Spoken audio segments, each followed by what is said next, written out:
Hello friends, myself doctor Amit Upadhyay, team CLC Sikar. तो अपन ने कल क्या बात की थी? कल अपन ने बात की थी नेफ्रॉन की संरचना। और नेफ्रॉन की संरचना में अपन ने बताया था कि जो नेफ्रॉन है उसके अंदर ब्लड अभिवाही धमनी, जिसको अपन कहते हैं एफरेंट आर्टीरियोल के माध्यम से आता है, और वो एफरेंट आर्टीरियोल बोमेन संपुटक में प्रवेश करती है और वहां पर रुधिर केशिकाओं का यानी ब्लड कैपिलरीज का एक जाल बनता है। उस जाल को अपन क्या बोलते हैं? ग्लोमेरुलस। और उस जाल में से, उस ग्लोमेरुलस में से एक और धमनी जो बाहर की ओर जाती है, अभिवाही धमनी जो है वो बाहर की ओर निकलती है, जिसका नाम है इफरेंट आर्टीरियोल। और ये इफरेंट आर्टीरियोल आगे जाकर पीसीटी और डीसीटी के चारों ओर रुधिर केशिकाओं का पतला जाल बना देता है, और इस जाल को अपन कहते हैं परिकेशिकीय जाल यानी पेरी ट्यूबुलर नेटवर्क। किसके चारों ओर? पीसीटी और डीसीटी के चारों। फिर हमने बात की कि पेरी ट्यूबुलर नेटवर्क से यानी परिकेशिकीय जाल जो डीसीटी के और पीसीटी के सराउंड है, स्पेशली किसके सराउंड? डीसीटी के सराउंड है, उससे एक ब्लड कैपिलरीज यानी कि रुधिर वाहिनिका निकलती है पतली सी, जो हेनले के लूप के चारों ओर, हेनले का लूप के आकार क्या था? यू आकार, उसके चारों ओर चलती है, और वो हेनले के लूप से कुछ आवश्यक पदार्थों का वापस लेकर आ जाती है।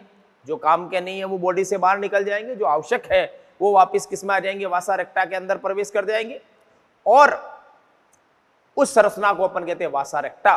और वो वापस आकर किसमें आ जाती है? रीनल वेन में यानी वक्रीय शिरा में, और शिरा वापस खुल जाती है किसमें? इंफीरियर वेना केवा में। और इंफीरियर वेना केवा आगे ले जाकर ब्लड को कहां ले जाएगी? हार्ट के अंदर ले जाएगी। हार्ट उससे वापस लंग्स में भेजकर प्यूरिफिकेशन करेगा, जैसा सर्कुलेटरी सिस्टम में होता था। क्लियर?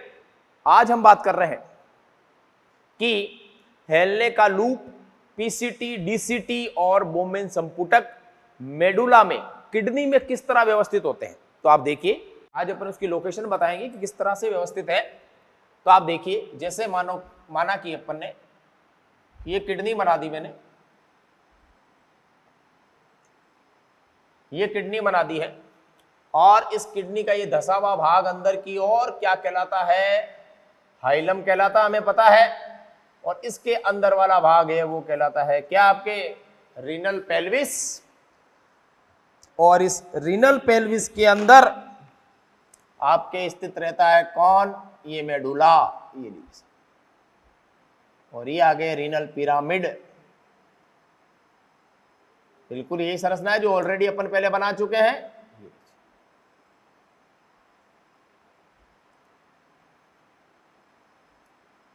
ये आगे रीनल पिरामिड, और ये रीनल पिरामिड आपस में इंटरकनेक्टेड है। यहां से ये लीजिए साहब, ये हटा देता हूं लाइन, हमें पता है कि ये एरिया कौन सा? रीनल पेल्विस है। अब आप देखिए, ऊपर वाला ये जो भाग है ऊपर रह गया, ये कौन सा है? कॉर्टेक्स है, ये बात कर चुके हम। ये अंदर वाला जो डॉट के अंदर है वो कौन सा आ गया? मेडुला। ये जो पिरामिड है वो मेडुला में है, ये आ गया मेडुलरी पिरामिड। याद करो, एक बार रिवीजन हो रहा है।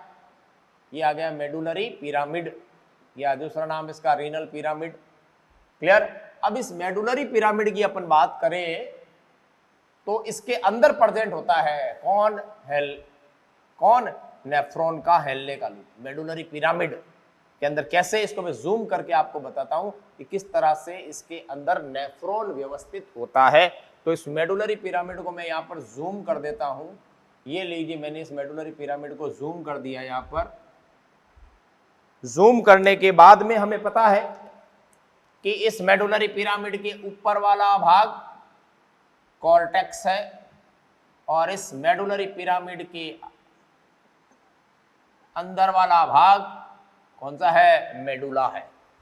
बाहर वाला वलकूट है, अंदर वाला मध्यांश है।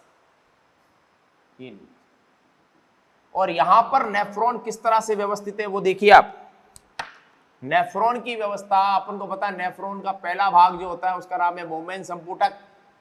बोमेन संपुटक के बाद में निकलती है समीपस्थ कुंडली नलिका, जिसको कहते हैं पीसीटी। फिर अपन कहते हैं हेनले का लूप, फिर कहते हैं डीसीटी। ये लीजिए, ये आ गया बोमन कैप्सूल। बोमन कैप्सूल ये आ गया पीसीटी, ये आ गई डीसीटी, और ये लंबा वाला भाग जो है वो हेनले का लूप है जो मेडुला के अंदर है। ये लंबा वाला भाग क्या है? हेनले लूप है। ये डिसेंडिंग है, ये असेंडिंग है। उसमें भी दो होते हैं, एक बड़ा वाला थिक और एक छोटा वाला थिन। और उसके बाद में ये जो डीसीटी है आगे जाकर एक अन्य नलिका में खुल जाती है। ये लीजिए साहब उस नलिका का नाम, जिसको अपन कहते हैं ये इसमें आकर खुल जाएगी। ये लीजिए, ऐसे खूब सारी आपके डीसीटीज है जो इसमें आकर खुल जाती है। ये सारे डीसीटी है। ये तो एक अपन ने न्यूरॉन लिया है, अपन को पता है एक किडनी के अंदर लगभग 10 लाख यानी 1 मिलियन नेफ्रॉन पाए जाते हैं। क्लियर? इस तरह से आते हैं। लास्ट में इसका नाम हो जाएगा डक्ट ऑफ बेलिनी, यानी खूब सारी जब डीसीटी इसके अंदर खुल जाएगी तो पहले इसका नाम था कलेक्टिंग डक्ट। कलेक्टिंग का मतलब क्या होगा? संग्राहक। किसका संग्राहक कर रही है? डीसीटी से आने वाले द्रव का। कलेक्टिंग डक्ट या नाम था कलेक्टिंग ट्यूब्यूल यानी नलिका। और अंत में ये बन जाती है क्या? Duct of Bellini. और ये आकर खुल जाती है किसके अंदर? आप सभी जानते हैं, इधर से आ रहा है यूरिन, इधर ही आ गया रीनल पेपिला। इधर देखिए डायग्राम में, इसमें ये कौन सा पार्ट है? रीनल पेपिला ही था। ये रीनल पेपिला किसमें खुलता है? सबको पता है, माइनर कैलिक्स में। ये लीजिए, ये आ गई माइनर कैलिक्स। माइनर कैलिक्स यानी यूरिन अब किस में आएगा? माइनर कैलिक्स में आएगा।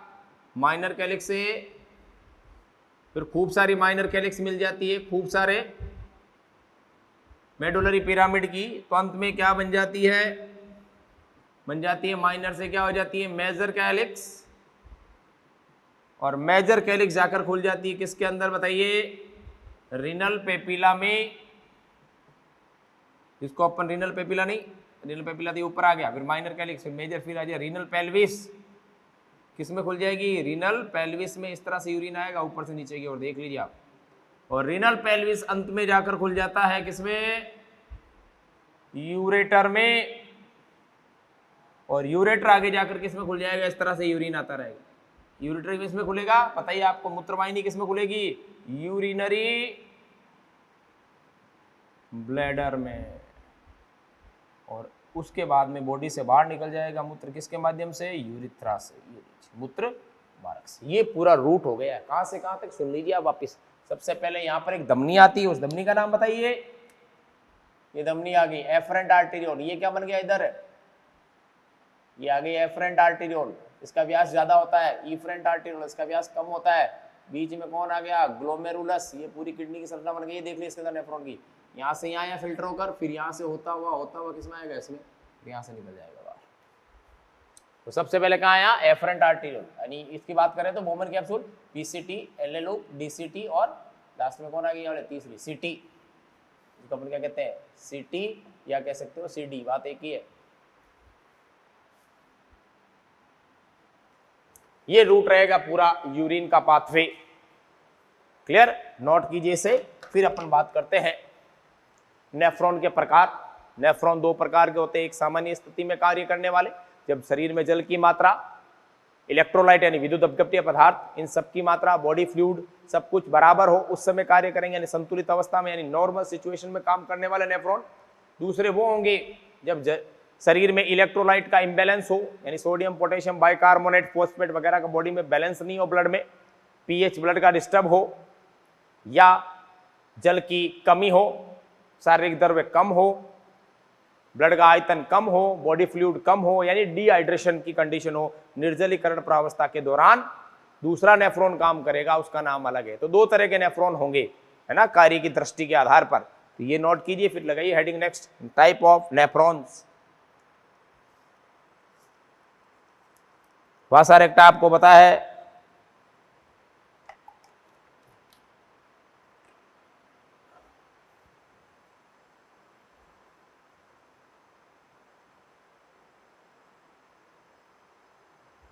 चलिए sir.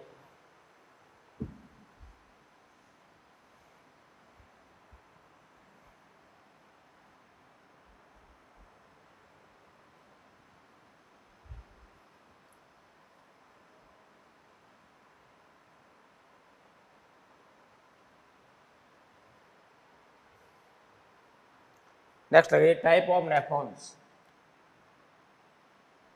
Types of nephron, nephron के प्रकार।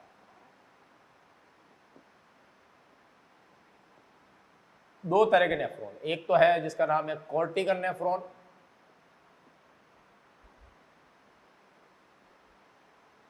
और दूसरे का नाम है जक्स्टा मेडुलरी नेफ्रॉन। कौन सा है? Juxta, JUXTA, juxta. जक्स्टा का मतलब होता है नजदीक, किसके? मेडुला के नजदीक, इसने नाम रखा गया है जक्स्टा मेडुलरी।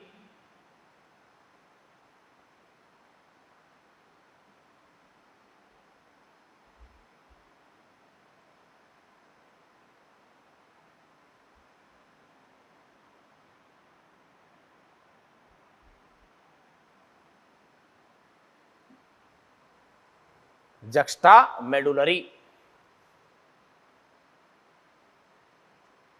चलिए साहब, सबसे पहले बात करते हैं कॉर्टिकल नेफ्रॉन। देखिए, इस नेफ्रॉन का अधिकतम भाग, इस नेफ्रॉन का अधिकतम भाग कॉर्टेक्स में पाया जाता है। क्लियर? दूसरा पॉइंट, ये नेफ्रॉन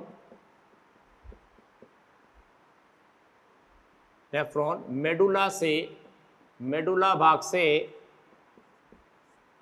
दूर स्थित होते हैं। दोनों परिभाषा ऐसे ही ध्यान रखना, इसकी स्थित होते हैं, इसलिए भी इसको क्या कहते हैं अपन? Cortical nephron. तीसरा, इनका हेनले का लूप, हेनले का लूप पता ही है आपको, लूप छोटा होता है, उधर अंतर लिख लेंगे अपन, उल्टा कर लेंगे। नेक्स्ट, इसमें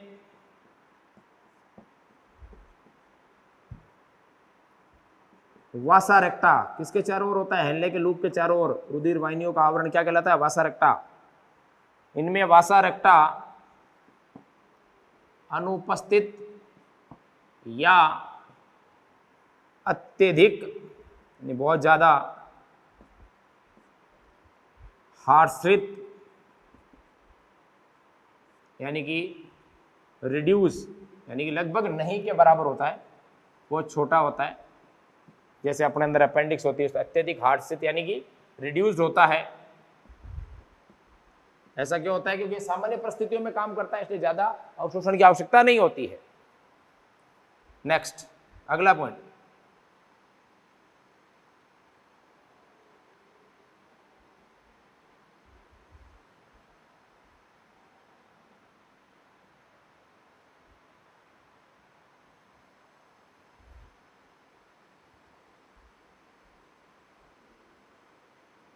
नेक्स्ट, यह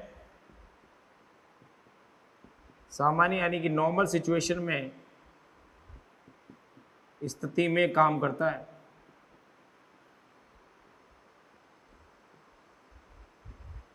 और ये लगभग होते हैं कितने? 80 से 85%। अब आओ जी, ये होते हैं 20 से 25% हो गए। पहली बात, इसका अधिकतम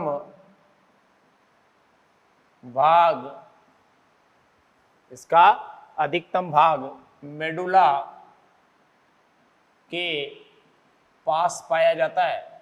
ध्यान रखना, मेडुला के पास होता है, इसलिए इसको अपन क्या कहते हैं? जक्स्टा। जक्स्टा का मतलब होता है नियर, नजदीक। अभी बताऊंगा डायग्राम कैसे। इसका डायग्राम बना देता हूं, यहां पर देखो पहले। ये आ गया आपके मेडुलरी पिरामिड, ये नेफ्रॉन आ गया, देखो इस तरह से दूर होता है, रहने का लूप थोड़ा सा ही होता है इसमें। ये DCT इधर, और ये आ गई डक्ट ऑफ बेलनी या कलेक्टिंग डक्ट। ये देखिए, ये इस तरह से है, इसका हेल्ले का लूप छोटा ही है, देख लो बिल्कुल छोटा है। और ये मेडुला से क्या है, थोड़ा दूर है, देख लो आप, दूर है कि नहीं है। इसमें देखना डायग्राम बनाऊं तब मैं आप, चलिए दूसरा पॉइंट, इसमें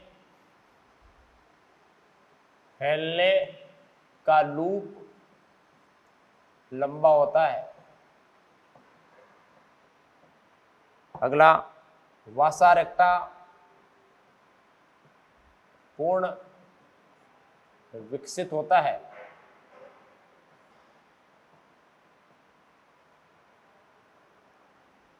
यह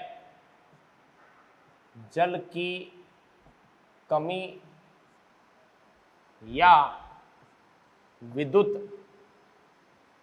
अपघट्यों, जिसको अपन इंग्लिश में कहते हैं इलेक्ट्रोलाइट्स की कमी के दौरान, जब शरीर में जल की कमी हो या सोडियम पोटेशियम, जिनको अपन कहते हैं विद्युत अपघट्य या इलेक्ट्रोलाइट की कमी हो के दौरान कार्य करता है, यानी इमरजेंसी स्थिति में कार्य करता है, ये विपरीत परिस्थितियों में कार्य करता है। इसका डायग्राम देखो आप, ये आ गया मेडुलरी पिरामिड, ये आ गया रीनल पेपिला, और इसके अंदर आप देखिए डायग्राम, ये आ गया वुमेन संपुटक, ये पीसीटी, ये हिलने का लूप, ये डीसीटी, और ये आ गई इधर से कौन, आपको पता है ये कौन, कट सीटी, और सीटी आगे जाकर बन जाती है डक्ट ऑफ बेलेनी, ये जाकर। तो इसमें देखो आप बिल्कुल पास में है ये, और हिलने का लूप काफ़ी लंबा है, ये पीसीटी डीसीटी सब क्या है, ये पीसीटी है, ये डीसीटी है, सब क्या है पास में। इसमें देखो दूर है आप, ये पीसीटी कितना दूर है यहाँ से, ये देखो बीच में गैप है खूब सारा, ये डीसीटी भी खूब सारा गैप है, हिलने का लूप बिल्कुल छोटा है, ये दोनों में अंतर है। क्लियर, ये हो गया कॉर्टिकल नेफ्रॉन और जक्स्ट्रा मेडुलरी नेफ्रॉन, ये लिखिए। फिर अपन बात करते हैं अगले पॉइंट में अपन बात करेंगे कि मूत्र निर्माण की प्रक्रिया कैसे होती है। क्लियर, चलिए ये नोट कीजिए आप फटाफट।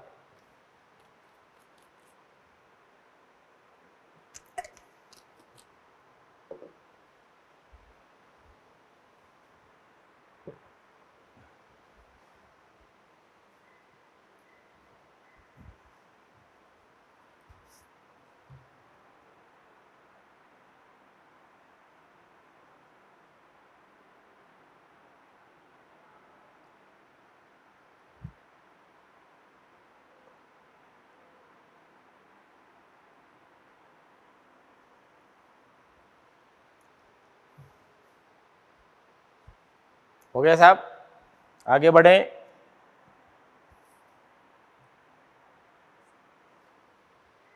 चलिए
चलिए सर अगला स्टेप लगाइए।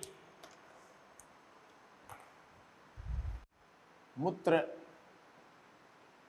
निर्माण की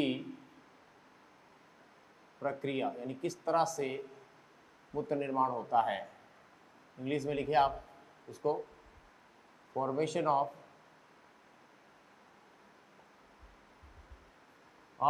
यूरिन,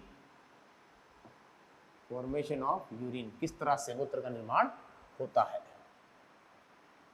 अंग्रेजी में याद रखें, फॉर्मेशन ऑफ यूरिन। चलिए सर, कुल कितने स्टेप है इसके, स्टेप्स, मूत्र निर्माण के कितने स्टेप्स है, 3 स्टेप है। पहला अल्ट्रा फिल्ट्रेशन, क्या नाम है, अल्ट्रा फिल्ट्रेशन। दूसरा है पुनरावशोषण को अपन क्या बोलते हैं, रीअब्जॉर्प्शन, या इसका एक और नाम है ग्लोमेरुलर, यानी जो ग्लोमेरुलस में फिल्टर होकर आएगा, फिल्टर हो ग्लोमेरुलस से फिल्टर हो क्या, ग्लोमेरुलर फिल्ट्रेशन। अभी समझाऊंगा मैं क्या होता है ये। सेकेंड स्टेप है उसका नाम है रीअब्जॉर्प्शन यानी पुनरावशोषण। तीसरा है जिसका नाम है सीक्रेशन यानी स्त्रवण। ये 3 स्टेप है साहब यूरिन फॉर्मेशन के। कौन कौन से, अल्ट्रा फिल्ट्रेशन या ग्लोमेरुलर फिल्ट्रेशन, या दूसरा है रीअब्जॉर्प्शन, तीसरा है सीक्रेशन। कैसे देखिए आप, जैसे डायग्राम बनाते हैं, ये मैंने बना दिया बोमन कैप्सूल, ये अपने बीसीटी और डीसीटी सारी बना दी मैंने, ये सारी इसी में है, पीसीटी भी है और डीसीटी भी है इस लंबे पाइप में, ऐसे तो घुमाएंगे तो लंबा हो जाएगा। ये आ गया बोमन कैप्सूल जो डबल वॉल स्ट्रक्चर है, अभी बात करेंगे इसकी, एक एक संरचना पढ़ेंगे अपन, क्लियर। चलिए सर, ये आ गया बोमेन डबल यानी दोहरा आवरण है, 1 और 2, डबल वॉल स्ट्रक्चर, क्या नाम है इसका, बोमन्स कैप्सूल यानी संपुटक। ये डबल का मतलब क्या हो गया, दोहरा भित्ति युक्त संरचना, दोहरी भित्ति युक्त संरचना, दोहरी भित्ति युक्त संरचना है, इसलिए इसको कहा गया है डबल वॉल्ड स्ट्रक्चर, क्लियर। अब इसमें धमनी आती है, वो है एफरेंट, और यहां पर बनता है रुधिर केशिकाओं का जाल, जिसे कहते हैं ग्लोमेरुलर, वापस निकलती है, उसका नाम है इफ्रेंट। व्यास किसका बड़ा है देख लीजिए आप, ये तो कौन सी है, एफरेंट आर्टेरियोल जो बड़ी है, इससे ब्लड ज्यादा आएगा। इधर कौन आ गया, कोशिका कुछ बोले तो ग्लोमेरुलस, सही बात है। और ये आ गई कौन सी, इफ्रेंट आर्टेरियोल, जिससे ब्लड आगे जाएगा, क्लियर। ये एफरेंट है, इससे ब्लड आता है, ये इफ्रेंट है, जिससे ब्लड आगे जाएगा। अब आप देखो इधर से ब्लड आएगा ज्यादा, इधर से आएगा ज्यादा, क्योंकि हमें पता है एफरेंट आर्टेरियोल का व्यास इफ्रेंट आर्टेरियोल से अधिक होता है, ज्यादा होता है ना, अधिक होता है, ये बात हमें पता है। इसलिए ब्लड यहाँ पर क्या आएगा, ज्यादा, यहाँ पर प्रेशर ज्यादा होगा, यहाँ पर प्रेशर कम होगा, तो द्रव्य क्या होगा, फिल्टर होकर आएगा नीचे, आएगा कि नहीं आएगा, छनकर आएगा कि नहीं आएगा। चाय डाल रहे छन्नी में से छन के नीचे आता है कप में, वैसे ही, और थोड़ा बहुत है उधर चला जाएगा, क्योंकि यहाँ डायमीटर कम है। इसको अपन बोलते हैं, इस प्रोसेस को कहते हैं प्रोसेस नंबर फर्स्ट, क्या नाम था, अल्ट्रा फिल्ट्रेशन। छनकर किस में आया, बोमेन संपुटम, नाम छनकर किससे आया है, ग्लोमेरुलर से, नाम क्या हो गया, ग्लोमेरुलर फिल्ट्रेशन, यानी ग्लोमेरुलर से फिल्टर होकर आया, क्लियर। इस आने वाले द्रव को अपन बोलते हैं फिल्ट्रेट यानी छनित द्रव, क्या कहते हैं, फिल्ट्रेट, FILTRAT। ये देखो TRA को साथ में लिखता हूं मैं, TRA, फिल्ट्रेट, जो छनकर आया वो फिल्ट्रेट है, करेक्ट। अब आप आगे देखिए, छनकर आ गया। अब इस छने हुए पदार्थ में से ये जो नीचे आ रही है कौन है, ये देखो, ये आ रही है, ये वासा रेक्टा भी बनाएगी, ब्लड वेसल ही तो आई, ये आगे नीचे, ये ब्लड लेकर आ रही है। अब इसमें से फिल्ट्रेट में से आवश्यक पदार्थ किस में आ जाएंगे वापस, रुधिर व केशिका में आएंगे। आवश्यक पदार्थ कहाँ से, पेरीटूबुलर नेटवर्क और वासा रेक्टा के अंदर आएंगे, जो हमारे शरीर को आवश्यक है वो वापस लेके आए। छानते इसलिए हैं कि वो छन्ने के साथ में छन जाते हैं, इसलिए काम की चीजों को वापस ले लिया जाएगा। इसे कहते हैं प्रोसेस नंबर 2, कौन सा, रीएब्जॉर्प्शन। क्लियर। अब ब्लड के अंदर मान लो कुछ आयन ज्यादा हो गए जो ब्लड की पीएच को डिस्टर्ब कर रहे हैं, उन आयनों को भी डायरेक्ट यहां से तो आए नहीं वो, अब यहां से निकाल देंगे अपन वापस। यहां से छन के आते तो कोई दिक्कत नहीं है, यहां से निकाल देंगे, इधर आ जाएंगे। किधर से किधर देख लो आप, ये स्टेप नंबर 3। यानी नेफ्रॉन में से अगर ब्लड में जाए तो होगा रीअब्जॉर्प्शन, और नेफ्रॉन में से ब्लड में से वापस डायरेक्ट इसमें आए, किसमें, पीसीटी और डीसीटी में या हेल्ले के लूप में, तो वो हेल्ले के लूप में नहीं, पीसीटी और डीसीटी में से आए तो वो होगा सीक्रेशन, बोले तो स्त्रवण। इसको हिंदी में क्या कहते हैं, स्त्रवण। इसको क्या कहते हैं, पुनः अवशोषण, क्योंकि अवशोषण की क्रिया तो पाचन में होती है, यहाँ पर अवशोषण वापस होता है। और इसको कहते हैं छनना, अल्ट्रा फिल्ट्रेशन। अल्ट्रा का मतलब होता है कम, फिल्ट्रेशन का मतलब छनन। बहुत कॉमन सा वर्ड है, तो ध्यान रखिए। 3 स्टेप है, कौन कौन से, पहले छन के आएगा अल्ट्रा फिल्ट्रेशन, दूसरा आवश्यक पदार्थों को वापस ब्लड में ले लिया जाएगा, वो हो जाएगा पुनरावशोषण, बोले तो रीअब्जॉर्प्शन, और ब्लड में कुछ चीजें ज्यादा है तो उनको वापस निकाल दिया जाएगा, उसे कहते हैं सीक्रेशन। क्लियर। ये लिखिए आप पहले, तो सबसे पहले हम पढ़ेंगे कौन सा, अल्ट्रा फिल्ट्रेशन। लिखिए फटाफट।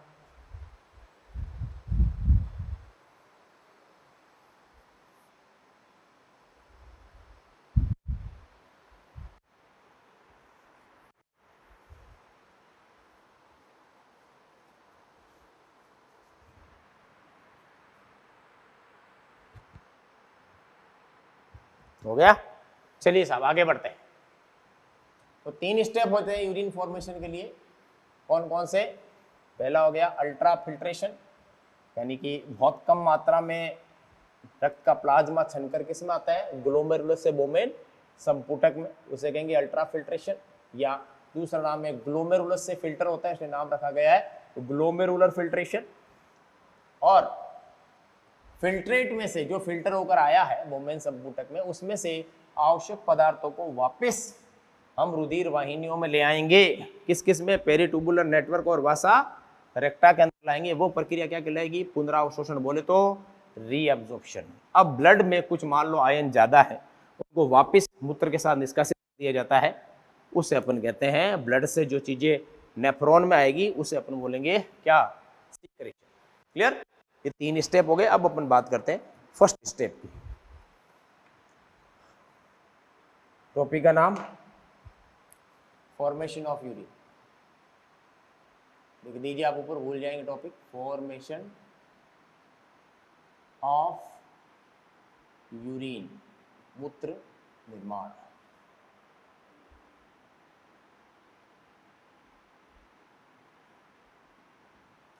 पहला स्टेप कौन सा है, पहला स्टेप लिख लीजिए आप, इसका नाम है ultra, ULTRA, ultra filtration, filtration. या दूसरा नाम क्या है इसका, ग्लोमेरुलर, ग्लोमेरुलर से फिल्टर होकर आता है, ग्लोमेरुलर फिल्ट्रेशन।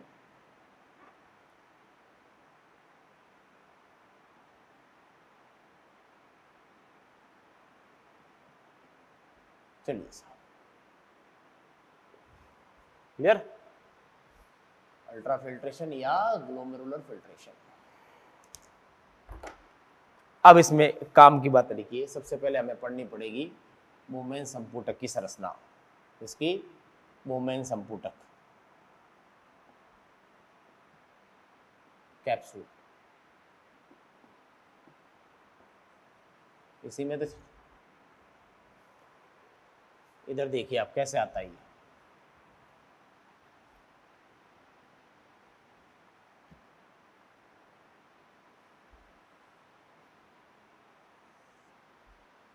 ये आ गया बोमेन संपुटक।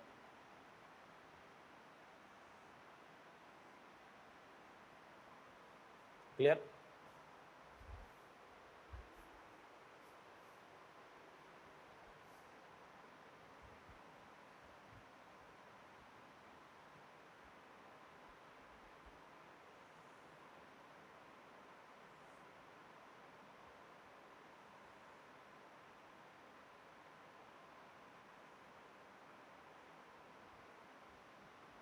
ये वोमेन संपुटक है और इसके अंदर कैसी वॉल होती है, डबल वॉल होती है। ये लीजिए डबल वॉल,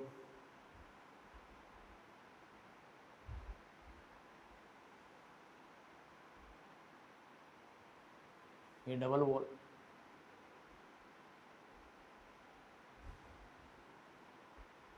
ये लीजिए वोमेन संपुटक। अब ध्यान दीजिए, वोमेन संपुटक की आंतरिक सतह पर जो उत्तक पाया जाता है, ये बना रहा हूं मैं, देखो ये लीजिए डबल वॉल है। ये तो आंतरिक परत है जो मैंने ब्लू कलर में बनाई है, और ब्लैक वाली कौन सी है आपके, कौन सी है, आउटर लेयर है। तो इस ब्लैक वाली लेयर का नाम है पैराइटल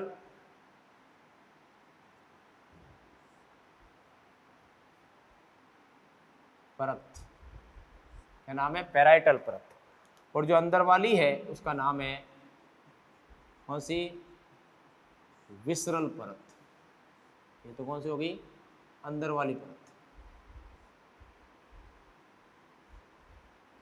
और पैराइटल कौन सी परत है, बाहर वाली परत है। ये आउटसाइड है, वो इनसाइड है। एक तो अंदर वाली परत है और एक बाहर वाली परत है, ध्यान रखिएगा, अंदर वाली और बाहर वाली। क्लियर। जो अंदर वाली है, यहां पर देखो मैंने ब्लू कलर में कुछ कोशिकाएं बनाई, ये होती है सरल, आप तो पढ़ चुके हो यार, सल्काकार, ये ला है यादव, उपकला उत्तक, इंग्लिश में कहते हैं सिंपल स्क्वामस। ब्लड वेसल के अंदर भी दी थी एपिथेलियल टिश्यू, सरल सल्काकार उपकला उत्तक। क्लियर। अब क्या होते हैं, इस विसरल परत की जो ये विसरल परत है, ये देखो दो हो गई ना ये, इसलिए इसको अपन क्या कहते हैं, बोमन कैप्सूल किसका बना हुआ है, डबल लेयर। बोमन कैप्सूल के अंदर डबल लेयर होती है, एक विसरल होती है और एक पैराइटल होती है। बाहर वाली तो होती है पैराइटल, अंदर वाली होती है विसरल। जो विसरल वाली है उसके ऊपर कौन सा उत्तक पाया जाता है, सरल सल्काकार उपकला उत्तक। और ये कोशिकाएं यहाँ आकर कुछ विशेष रूप में रूपांतरित हो जाती है। कौन सी, सरल सल्काकार। इन कोशिकाओं को हम कहते हैं पोडोसाइट। क्या कहते हैं, पोडोसाइट। क्या बोलोगे, पोडोसाइट। क्या, ये कोशिकाएं, ये सेल्स रूपांतरित यानी रूप में अंतर आ गया है, समय के आवश्यकता के अनुसार ये सेल्स रूपांतरित होकर पोडोसाइट नामक सेल्स बनाती है। तो रूपांतरण कौन सी परत का हुआ है, इसमें पता है ना आपको, विसरल का हुआ है ना, पैराइटल का नहीं हुआ। सारे रूपांतरण किसके हो रहे हैं, विसरल के हो रहे हैं। ये होगी सेल कौन सी, पोडोसाइट। क्वेश्चन, इन पोडोसाइट के बीच में देखो हल्का सा गैप है, ये गैप दिख रहा है आपको, ये इस गैप को पोडोसाइट के बीच के रिक्त स्थान को, बीच के रिक्त स्थान को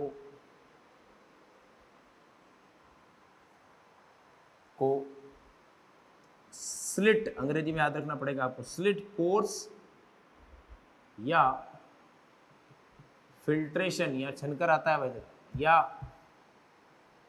फिल्ट्रेशन पोर यानी छिद्र कहा जाता है।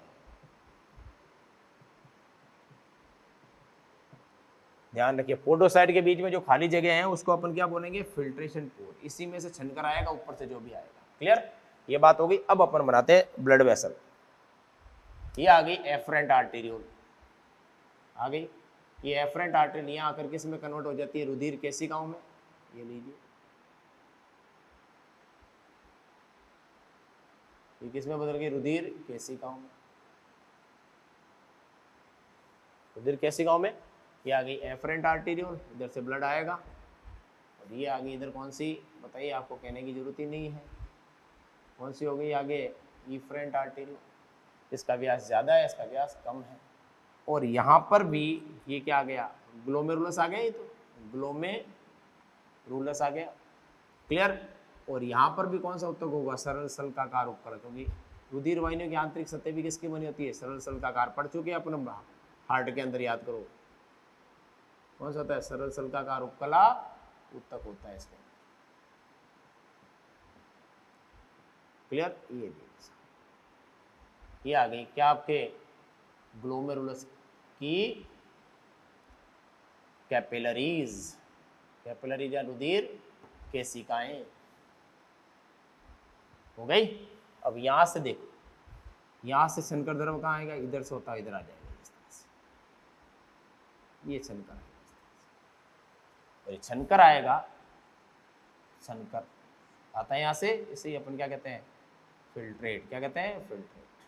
तो कहाँ से आया देखो आप, इस तरह से, ये पोडोसाइट के बीच में से है। इसको अब मैं जूम करके बताऊंगा आपको कि ये जो है ये किस तरह से होता है। आप इस संरचना को मैं जूम करूंगा। क्लियर। ये बात अपन करेंगे अभी। ये बनाइए पहले आप।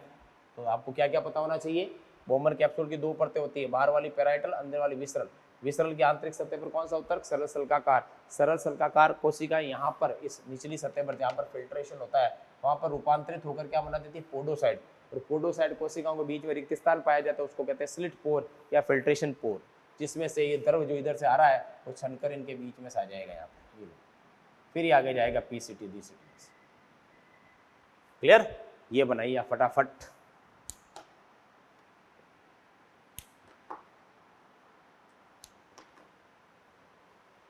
तो इस तरह से बोमन कैप्सूल के अंदर फिल्ट्रेशन की प्रक्रिया होती है। अब अपन बात करेंगे यहां पर जो फिल्ट्रेशन हो रहा है वो गैप किस तरह से है, कितने साइज का गैप है, क्या क्या चीजें फिल्टर होकर आ सकती है, ये सारी बातें अपन अभी इसको जूम करके डायग्राम को करेंगे। तो पहले आप ये नोट करें, फिर अपन आगे बढ़ते हैं भाई।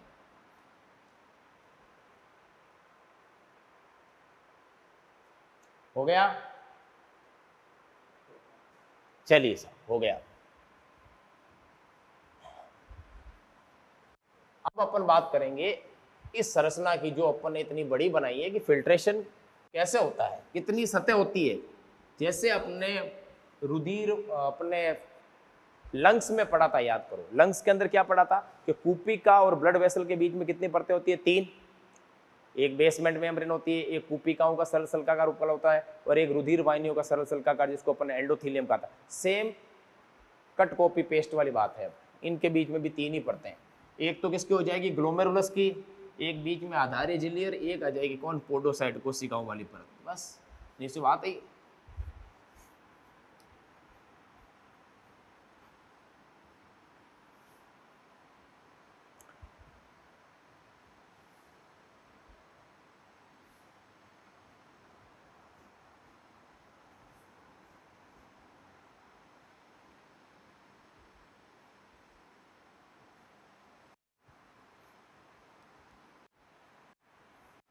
ये देखिए बाबू किस तरह से है। ये बोमन कैप्सूल आ गया, इस तरह से बनाया था अपन ने। अभी देखो आप, ये डबल वॉल आ गई, ये डबल वॉल आ गई, इधर वो कोशिका आएगी कौन सी, पोडोसाइट। क्लियर। इधर आ गई सरल सल्काकार उपकला उत्तक, ये लीजिए। और इधर से आ गई एफरेंट, और इधर गई एफरेंट, ये हो गई ब्लड वेसल। क्लियर। ये ग्लोमेरुलस बन गया इधर। अब कितनी परतें हैं टोटल, 3 है। एक तो ये, और एक बीच में, और एक नीचे वाली।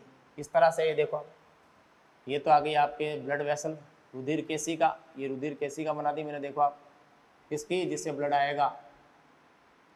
और इसकी आंतरिक सतह पर कौन सा उत्तक, सरल सल्काकार उपकला उत्तक, ये लीजिए, जिसको अपन एंडोथीलियम कहते हैं।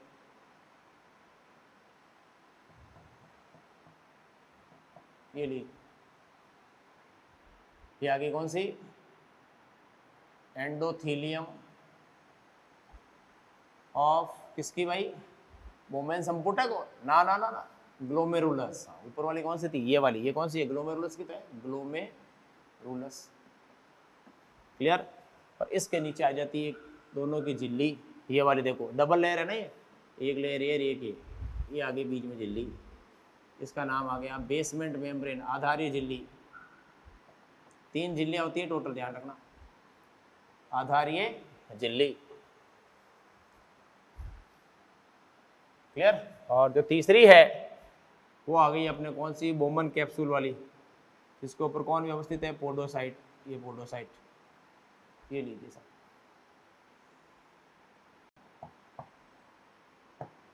क्लियर, ये आ गई आपके विसरल लेयर ऑफ किसकी, बोमन कैप्सूल की, और क्या है, बोमन कैप्सूल की कौन सी परत,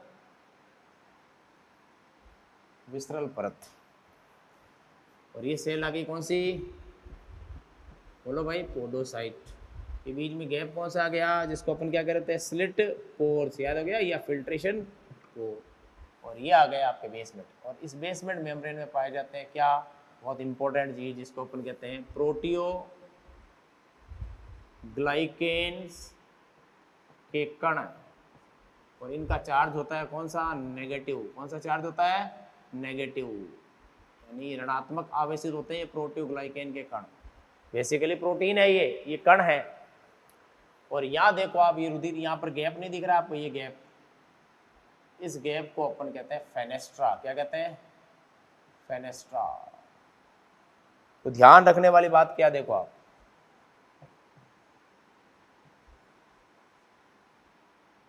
इधर देखो, क्या यहां से ब्लड आएगा ऐसे, सबसे पहले यहां से छनेगा, तो यहाँ पर छेद होते हैं, जहाँ से यहाँ पर छेद होते हैं छोटे छोटे, इन छोटे छोटे छेद को अपन क्या कहते हैं, फेनेस्ट्रा। क्या बोलेंगे, फेनेस्ट्रा, जो ग्लोमेरुलस की कैपिलरीज में पाए जाते हैं। वहां से ये यहाँ पर आ गया, पूरा ब्लड सन के सारे आ गया ये लोग। फिर यहाँ पर देखो नेगेटिव चार्ज है किसके अंदर, बेसमेंट मेम्ब्रेन। ये पहली परत हो गई, ये पहली परत, ये दूसरी परत, और ये विसरल वाली तीसरी परत। कितनी परतें हैं टोटल, 3 परतें ना। तो यहाँ से छनकर पहले यहाँ से यहाँ आया, फिर इस बेसमेंट मेम्ब्रेन में कौन से कण है, प्रोटियोग्लाइकेन के कण। प्रोटियोग्लाइकेन के कण जो होते हैं वो नेगेटिव चार्ज होते हैं। इस वजह से अगर प्रोटीन फिल्टर होकर आ गया तो नीचे नहीं आ पाएगा, प्रोटीन का चार्ज भी नेगेटिव है और प्रोटियोग्लाइकेन का चार्ज भी नेगेटिव, इसलिए प्रोटीन का फिल्ट्रेशन कभी नहीं होता है। दोनों में क्या होता है, माइनस माइनस क्या होता है, प्रतिकर्षण हो जाता है। तो ध्यान रखिएगा, प्रोटीन छनकर कभी नहीं आएगा, आरबीसी, डब्ल्यूबीसी, प्लेटलेट कभी छनकर नहीं आएगी, बाकी प्लाज्मा सारा छन के आ सकता है। फिर ये छनकर यहाँ पर आ गया, यहाँ से किधर आ गया, ये बीच में जगह कौन सी, याद करो, स्लिट पोर। यहाँ से और यहाँ से छनने के बाद में आ जाएगा किसके अंदर, आपको बताइए कौन सी संरचना में आ जाएगा, बोमेन संपुटक में। ये देखिए, क्लियर। तो 3 परतें हैं आपके लिए, और बाकी की बात अपन कल करेंगे। ये डायग्राम फिर से बनाएंगे कल अपन और आगे डिस्कशन करेंगे। Okay guys, thank you, take care of yourself.